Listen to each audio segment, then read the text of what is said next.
Barakatah Yahweh, Barakatah Yahweh Shai, Bahasham, Barakah Kwadash, Barakatum. First and foremost, I want to give all praises, glory, and infinite honors to Yahweh, Bahasham, Yahweh Shai. Double honors to the apostles and elders, a great millstone who rule and teach well. And peace and salutations to you sincere Akim out there, pushing this word in truth and sincerity to the four corners of the globe. May you brothers endure until the end. This is the brother Ra'aya coming at you with another lesson, and I'm going to start it off in Revelation chapter 6, verse 4. And there went out another horse that was red, and power was given to him that sat thereon to take peace from the earth, and that they should kill one another. And there was given unto him a great sword. And this isn't talking about a literal red horse with a hooded rider with a great sword flying around and chopping people up. This is symbolic, and it's representative of the so-called white man, who is the biblical Edomite. And when we go precept upon precept, line upon line, as it says in Isaiah chapter 28, everything lines up perfectly, as it said, and there went out another horse that was red. This is Genesis 25 and 25. And the first came out red all over like an hairy garment, and they called his name Esau. And that term redneck didn't come out of nowhere. You Edomites have your blood shoots forth through your skin because you lack melanin. You're I think it's translucent. Whenever you get embarrassed, you turn red. You get slapped in the face, you turn red, etc., etc. And power was given to him that sat thereon to take peace from the earth, and that they should kill one another. And there was given unto him a great sword. And when we go to Genesis chapter 27, I'm going to start at verse 38. Let's see what one of the blessings that Esau received from his father Isaac. And Esau said unto his father, Hast thou but one blessing, my father? Bless me, even me also, O my father. And Esau lifted up his voice and wept, because Jacob, the forefather of the 12 tribes of Israel, which consist of you so-called Negroes, Latinos, and Native Americans today, supplanted the blessing and the birthright to the kingdom of heaven from Esau. Verse 39. And Isaac his father answered and said unto him, Behold, thy dwelling shall be the fatness of the earth and of the dew of heaven from above. And when we look at these Edomites right now, hey, they're in control of the planet. Job chapter 9, verse 24, the earth has been given into the hands of the wicked. And back in Revelation 6, verse 4, what did it say? That they should take peace from the earth. And just look at the state of the earth right now. It's in a state of chaos and disarray. You've got chemtrails, pollution in the ocean, GMOs, microplastics, and we are on the cusp of World War III, which will go nuclear. This devil does everything clean contrary to the laws, statutes, and commandments of the scriptures, which is the only correct way of doing anything. Verse 40, and by thy sword shalt thou live, and shalt serve thy brother. And it shall come to pass, when thou shalt have the dominion, that thou shalt break his yoke from off thy neck. And how did these Edomites gain control of the planet? Through the sword. Colonization. Bombs, cannons, muskets, all the way up to assault rifles, tanks, fighter jets. And now that they have their ultimate sword, the nuclear weapon. But that sword doesn't just have to go into, physical weapons of war. It can go into these different methods this devil uses out here. His propaganda and mainstream media that he uses to manipulate the people into doing what he wants, to their detriment. Look at 2019 to 2021. His HEALTH industry, and what? just his agricultural practices and the other things he does to manipulate the environment, which is what we'll be going into with this video, with a clip from the brother Arrows of Indignation 144's YouTube channel titled, "Hey Matt Walsh, is this the history you are proud of?" And, this is going to be a clip of an Edomite going into how his fellow Edomites and forefathers have been at war with nature and manipulated it to their own, benefit and gains, which is just completely contrary to nature and what has taken peace from the earth, as it said that red horse would do back in Revelation chapter 6, verse 4. And, the brother put the fair use up there, but I'll just say it. This fair use copyright disclaimer. I do not own any of the footage in this clip, nor do I stand to gain from it monetarily. It is simply for educational purposes. And, I remember Matt Walsh went on to the Joe Rogan podcast before, and Joe Rogan just completely confounded him by asking him a question about the scriptures. So he doesn't have the juice, and Christianity is a joke and only produces fruitcakes. But that's neither here nor there.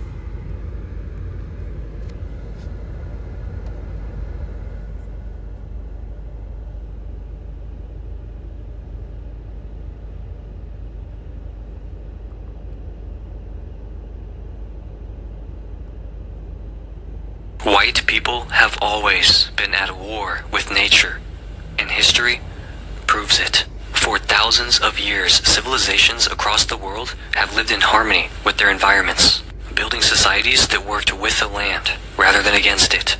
But white European societies took a different approach. They declared war on nature itself. From deforestation to factory farming, from climate disasters to outright destruction of entire ecosystems. And when the Industrial Revolution comes to mind, what nation of people comes to mind?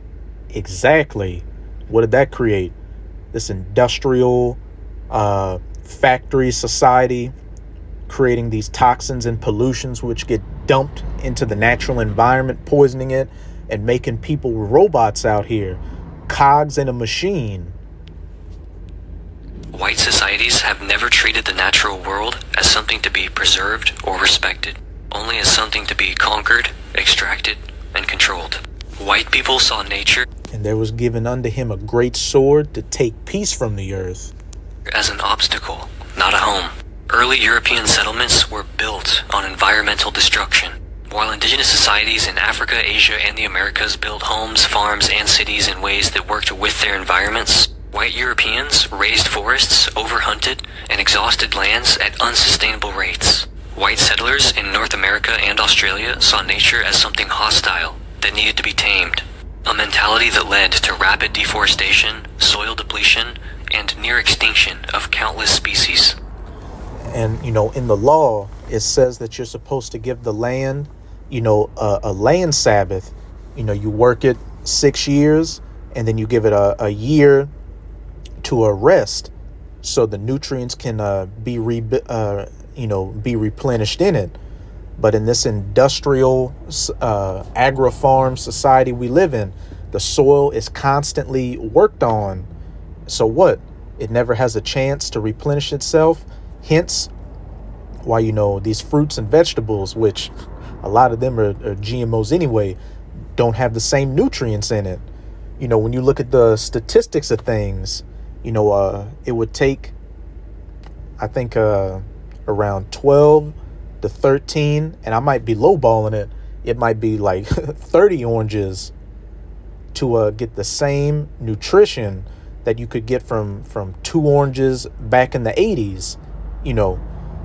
I may not be correct on the exact numbers, but that's just when you look it up. With each successive generation, fruits and vegetables and just food have gotten less nutrients in it because, again, Esau doesn't follow the laws, statutes, and commandments and does things his own way with this agri-farm business, which is just about the bottom dollar. It's not about, sustaining the people. Unlike African, Asian, and indigenous cultural techniques, which prioritized soil health, water preservation, and biodiversity, white European farming was built around short-term exploitation, leading to repeated environmental collapses. The climate was white people's first enemy. European history is filled with climate-related crises, from the Little Ice Age to mass famines. But instead of adapting, Europeans treated nature as something to be fought against. In contrast, that's because you Edomites are the wicked and the sword of the Lord, as pursuant to Psalms 17 verse 13. And what is a sword only used for? Killing, war. So how can you expect a people that were created to be a weapon to what? Do anything else but destroy? And also, this environment not yielding its strength unto you Edomites, hey, goes back to your forefather Cain in the reincarnation, which was one of the curses that was placed upon him for slaying his brother Abel. This is Genesis chapter 4. I'm going to read verses 9 to 12. And reincarnation is biblical. Everybody's been here before. And Cain and Abel were Jacob and Esau in the reincarnation. You know, when you look at their characteristics, hey, same characteristics as Jacob and Esau. Genesis 4, verses 9 to 12. And Yahweh said unto Cain, Where is Abel thy brother? And he said, I know not. Am I my brother's keeper? And he said, What hast thou done? The voice of thy brother's blood crieth unto me from the ground. And also, the reason Cain slew Abel is because his sacrifice wasn't accepted of the Lord. He brought, fruits and vegetables that he tilled from the ground, which, even though we're not under the animal sacrifices anymore, what sacrifice did Abel bring unto the Lord? The flocks of his herd, showing even back then Esau just wanted to do what he wanted to do, not following the laws, statutes, and commandments, which that also shows that the laws, statutes, and commandments, have been in place from the beginning. They were just oral before they were written down. Verse 11, and now art thou cursed from the earth. And, when you read Isaiah 34, it says, Idumea are the people of the curse of the Lord. And, just as Cain got that mark on him, you Edomites have that mark, which is the mark of leprosy. You have no melanin in your skin. And also, you're the wicked and you're cursed. And you're the only nation out of the 18 nations that when the kingdom of heaven is established after the first 1,000 years, your entire nation is going to be taken off of the face of the earth. And now art thou cursed from the earth, which hath opened her mouth to receive thy brother's blood from thy hand. Here's the point. When thou tillest the ground, it shall not henceforth yield unto thee her strength. And again, look at Esau's society. The earth, from the environment to the people, is just in a decay and decline. Factory farming,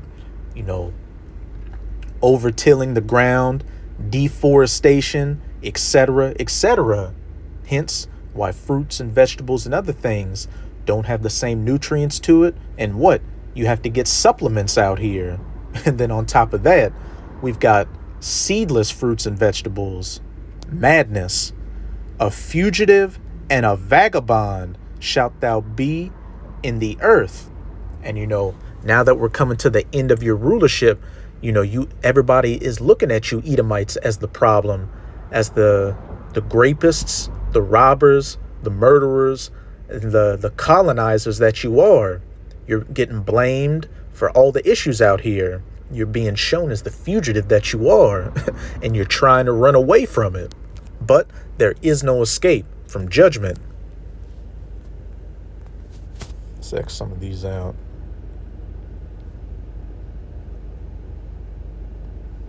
Many African and Asian civilizations built entire agricultural and irrigation systems to withstand droughts and floods, while white European societies barely survived their own winters. The entire colonization of the Americas was justified through environmental destruction. The land was only seen as valuable if it could be stripped down, fenced off, and turned into profit. White people did not master nature. They fought it, and in the process made their own environments worse. When thou tillest the ground, it shall not lend up its strength unto thee.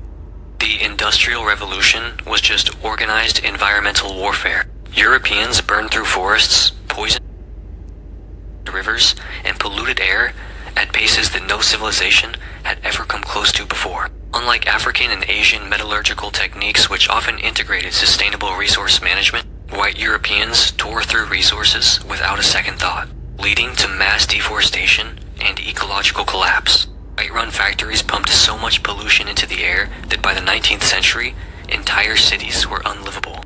European capitalism saw nature as something to be bought, sold, and destroyed for profit. A total inversion of the way many non-European societies treated the land.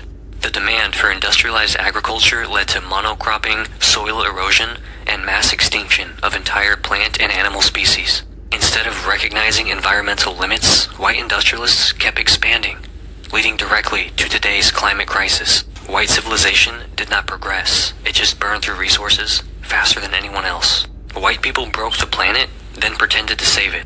The same white societies that led deforestation, pollution, and species extinction now act like they're the ones saving the planet. Western conservation efforts often ignore indigenous knowledge, favoring white-led environmental movements that focus more on guilt than real solutions. Instead of restoring the ecosystems that they've destroyed, white environmentalists push for solutions that maintain control, like carbon taxes that don't stop destruction.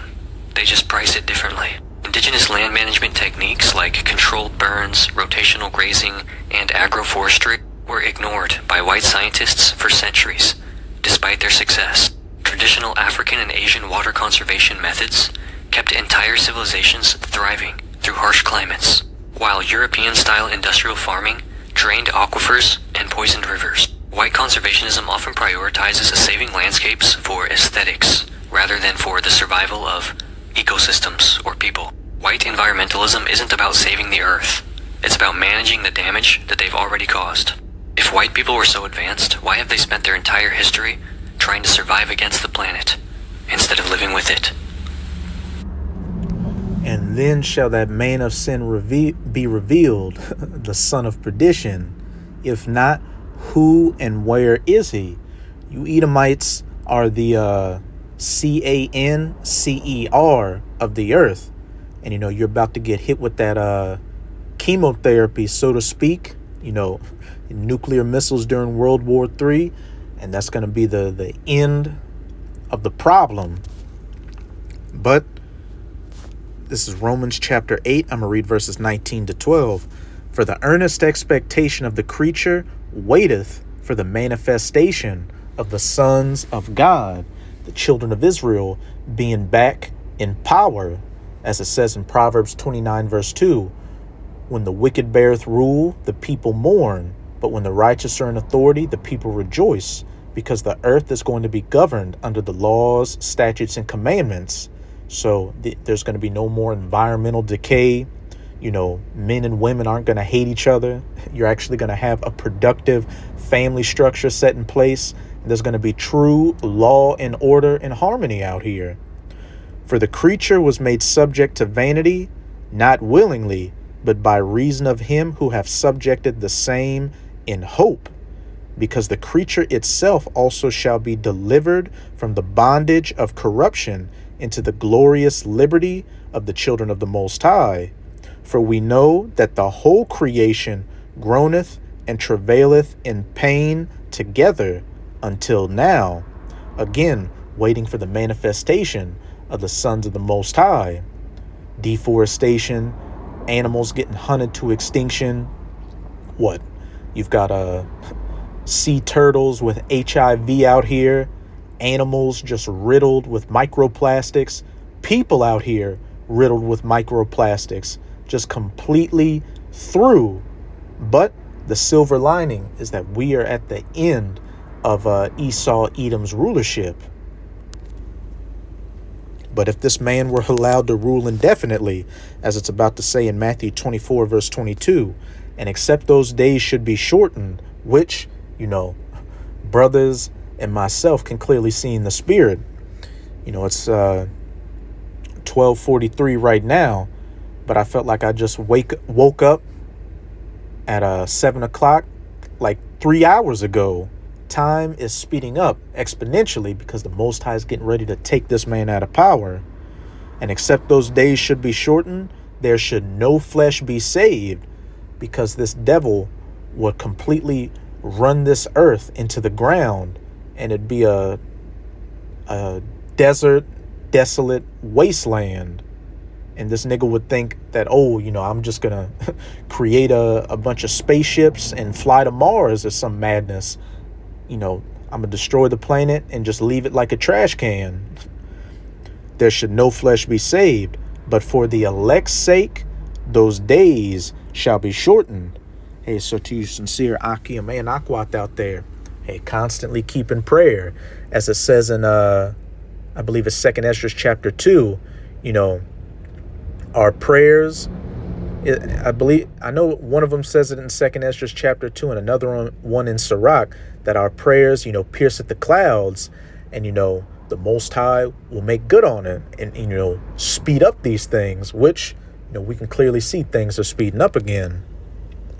But when this devil is finally taken out of power, hey, the whole earth is going to be at rest and rejoice and finally see what a righteous rulership is and how life is meant to be lived. But I'm going to close it out in Isaiah chapter 14. I'm going to read verses 5-8. Yahweh hath broken the staff, the rulership of the wicked, the border of wickedness in Malachi 1 verse 4, the wicked whom the earth has been given into the hands of in Job chapter 9 verse 24, and the scepter of the rulers, he who smote the people in wrath with a continual stroke, he that ruled the nations in anger, world wars, atomic bombs, chemtrails, GMOs, 2019 to 2021, feminism, demonocracy, capitalism, communism, the alphabet group. We could be here for days talking about the transgressions of this devil. Is persecuted and none hindereth. The whole earth is at rest and is quiet. They break forth into singing. The whole creation groaneth until now for the manifestation of the sons of God. And when, that manifestation takes place beginning with the elect, when the righteous are in authority, the people shall rejoice, because the world will be governed by the laws, statutes, and commandments in the scriptures. Verse 8, yeah, the fir trees rejoice at thee, and the cedars of Lebanon, saying, since thou art laid down, no feller is come up against us. Nature itself is going to rejoice in the spirit, because it's going to be at rest. No more deforestation, microplastics or pollutions being put into it. And, trees can also be symbolic for people. So again, the people are going to be rejoicing as well.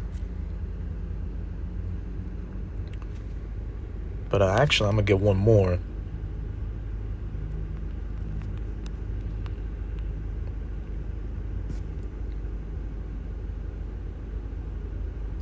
This is Isaiah chapter 24. I'm going to start at verse 1 and jump down to verse 4. Behold, Yahweh maketh the earth empty, and maketh it waste, and turneth it upside down, and scattereth abroad the inhabitants thereof. And Yahweh Bahashem Yahweh Shai has done that by setting up, these Edomites in rulership, which was a punishment for the sons of God for our transgression. We were supposed to govern this earth under the laws, statutes, and commandments. But what? We followed after these heathen nations and their ways. So as a punishment to us and ultimately to the earth, the Most High set up a man who was unprofitable. But the silver lining is now that we have seen what wickedness is and we're learning what righteousness is. When we're put back into power, hey, we're going to know how to perfectly judge this earth. We're going to be true gods, knowing both good and evil. Which, goes back to that Romans chapter 8. For the creature was made subject to vanity, not willingly, but by reason of him who hath subjected the same to hope. Again, it was through the will of the Most High for us to have this fall and for us to see wickedness being subject to vanity. So what? We could be subjected to that hope. The Most High setting us back up and us ruling and putting this world back in righteousness, because the creature itself also shall be delivered from the bondage of corruption, this fallen, wicked world under the wicked, that red horse that has taken peace from the earth, into the glorious liberty of the children of the Most High. And, our deliverance is ultimately going to deliver the entire world. Now I'm going to jump down to verse 4. The earth mourneth and fadeth away. The world languisheth and fadeth away. And when you go into that word languisheth in the Strongs, it goes into the earth growing feeble or weak. Why? Because it is not being governed the correct way, and fadeth away. The haughty or the proud people of the earth do languish, and Esau is a proud man, and these people following after him have become proud people, and they are languishing as well.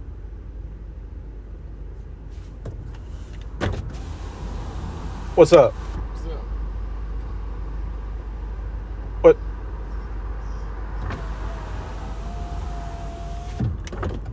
Speaking of the haughty people languishing, some random Jake, with some highlighter vest on, asking me what's up, man. Jake just needs to get judged and put to death. But regardless, the haughty people of the earth do languish. These people are through out here. You got people crying on social media that they can't, make a living anymore because inflation and prices are high. Their health is broken down due to this food lacking, nutrients. And also, again, 2019 to 2021 with the juice. Verse 5. The earth also is defiled under the inhabitants thereof, because they have transgressed the laws, changed the ordinance, and broken the everlasting covenant. Hey, Esau, Edom, not following the laws, statutes, and commandments. The earth, languishing and suffering because of it. And, that clip I just played perfectly illustrated that. But again, the days are being shortened for the elect's sake, and salvation is right around the corner. So that's it with this video. With this video, I hope you sincere Akim and Akwath were edified. Just keep strong. We are almost out of this final wicked captivity of the heathen nations, chiefly of the Edomites. And as always, I'm going to say Abad Babal, Kwam Yasharala, and until next time, Shalom.